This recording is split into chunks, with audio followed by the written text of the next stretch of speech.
Noida police ने एल्विश यादव सहित 8 के खिलाफ चार्जशीट दाखिल की है। एल्विश यादव के खिलाफ 1 दर्जन से अधिक धाराओं में करीब 1200 पेज की चार्जशीट कोर्ट में दाखिल की गई है। इसमें 24 गवाहों के बयान दर्ज किए गए हैं और इसके साथ ही इसमें जांच रिपोर्ट से लेकर कॉल डिटेल और कई सबूत को आधार बनाया गया है। तो एल्विश यादव की मुसीबत अभी और बढ़ सकती है। गवाह उनके खिलाफ अब सामने आ चुके हैं। उनकी फोन की जो कॉल डिटेल है उसे आधार बनाया गया है, कई सबूत दूसरे, और इसके बाद अब कोर्ट में चार्जशीट दाखिल की गई है पुलिस की तरफ से। ये अहम खबर, नोएडा पुलिस ने न सिर्फ एल्विश यादव बल्कि 8 और आरोपी जिनके खिलाफ चार्जशीट अब दाखिल कर दी है। बताया जा रहा है कि 1 दर्जन से अधिक धाराओं के तहत इसमें मामले दर्ज किए गए हैं। और सांपों के जहर की तस्करी और रेप पार्टी मामले में नोएडा पुलिस ने यूट्यूबर एल्विश यादव के खिलाफ चार्जशीट दाखिल कर ली है। इस केस में एल्विश यादव के ऊपर क्या क्या आरोप है, रिपोर्ट में आपको समझाते हैं।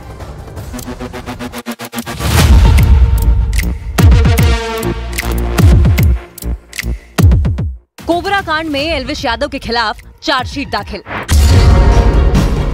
नोएडा पुलिस की चार्जशीट में एल्विश यादव समेत 8 आरोपियों के नाम। सांपों के जहर की तस्करी और रेप पार्टी मामले में अब नोएडा पुलिस ने 1200 पन्नों की चार्जशीट दाखिल की है। इस चार्जशीट को यूट्यूबर एल्विश यादव समेत 8 लोगों के खिलाफ दाखिल किया गया। आरोप पत्र में नोएडा पुलिस ने कहा कि एल्विश का जेल भेजे गए सभी सपेरों से संपर्क था।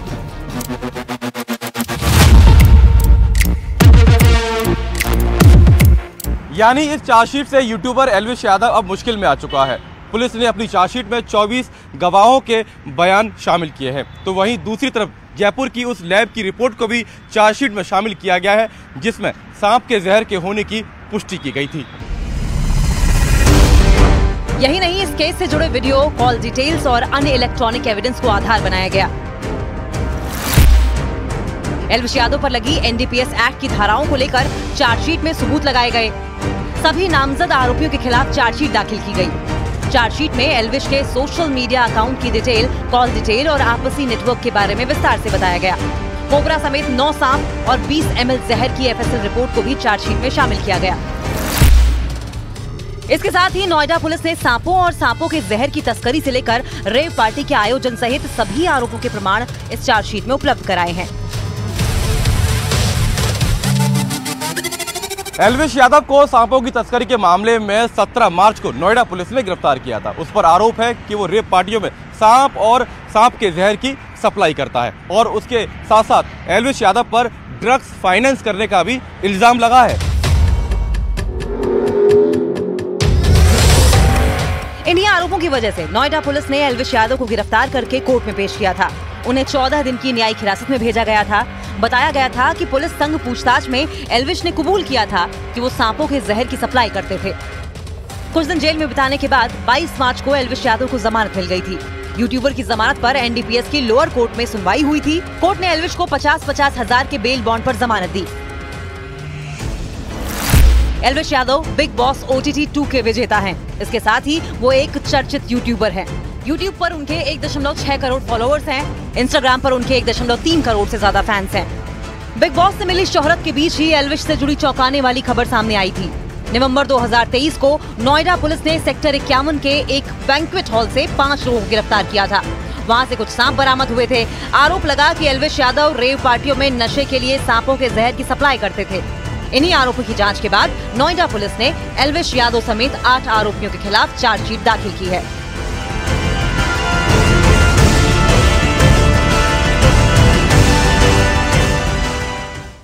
एल्विश के खिलाफ जो चार्जशीट दाखिल की गई उसमें सांपों के जहर से जुड़ी हुई एफएसएल रिपोर्ट को भी शामिल किया गया है। आखिर सांपों के जहर का इस्तेमाल नशे के लिए किस तरह से किया जाता है, क्या होता है इसका इंसानों के शरीर पर असर, इस सवाल का हमने जवाब लिया एक्सपर्ट से।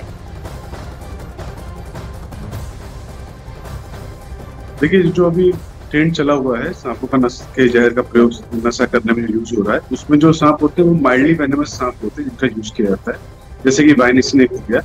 और ऐसे कुछ सांप है जिनमें जहर तो होता है बट जो उसका असर होता है वो कम होता है। ऐसे सांपों का प्रयोग किया जाता है जिन्हें माइल्डली वेनेमस कहते हैं। देखिए, सांप के जहर का यूज किया जाता है नशा करने में, वो 2 तरह से होता है। एक होता है कि जो माइल्डली वेनेमस स्नेक है उससे डायरेक्ट बाइट कराई जाती है अपने टंग पे, और दूसरा तरीका होता है उसको डाइल्यूट फॉर्म में यूज करते हैं ड्रिंक के थ्रू। लाइक कोई भी कॉकटेल या मॉकटेल है उसमें बहुत ही हल्की मात्रा में डाइल्यूट किया हुआ जहर डाला जाता है, उसको कंज्यूम करते हैं। ये जो सांप का जहर होते हैं उसका जो प्रकृति है, जैसे आपके नर्वस सिस्टम पे अटैक कर रहा है, तो नर्वस सिस्टम पे अटैक करने से वो आपके न्यूरोट्रांसमिशन पे असर डालता है और उसकी वजह से ही आदमी को एक अलग चैतन्य मिलता है, एक अलग मतलब शांत महसूस होता है और इसका असर 7 से 8 दिन तक भी रह सकता है।